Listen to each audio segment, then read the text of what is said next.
বিশ্বকাপ ফুটবলের ফাইনাল উপলক্ষে রাজশাহী সিটি কর্পোরেশনের উদ্যোগে কেন্দ্রীয় শহীদ মিনার সহ নগরীর বিভিন্ন গুরুত্বপূর্ণ স্থানে বড় পর্দায় খেলা দেখার আয়োজন করা হয়। সেখানে জড়ো হন বিভিন্ন বয়সী ফুটবল প্রেমীরা। প্রিয় দলের জার্সি, পতাকা আর মুখে রং মেখে উৎসবমুখর পরিবেশে খেলা উপভোগ করেন তারা। তবে খেলার শুরুর আগে শতভাগ জয়ের প্রত্যাশী ছিলেন আর্জেন্টিনার সমর্থকরা। তারা আগের অবস্থায় ফিরে আসবে এবং জিতবে ইনশাআল্লাহ। অন্যদিকে রাজশাহী বিশ্ববিদ্যালয় প্রশাসনের উদ্যোগে বিশ্ববিদ্যালয় স্টেডিয়াম সহ ৩টি স্থানে জায়ান্ট স্ক্রিনে খেলা দেখার ব্যবস্থা করা হয়। শিক্ষক, শিক্ষার্থী, কর্মকর্তা, কর্মচারী এবং আশেপাশের এলাকার মানুষ একসঙ্গে বসে উপভোগ করেন বিশ্বকাপের শিরোপা নির্ধারণী ম্যাচ।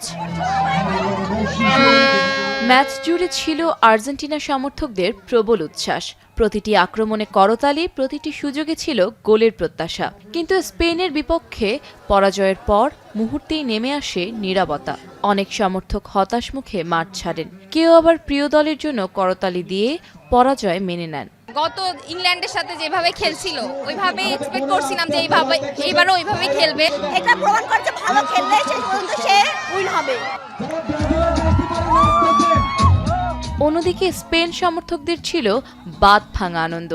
জয়ের পর উল্লাস, স্লোগান আর উদযাপনে মুখর হয়ে ওঠে বড় পর্দার সামনে থাকা এলাকাগুলো।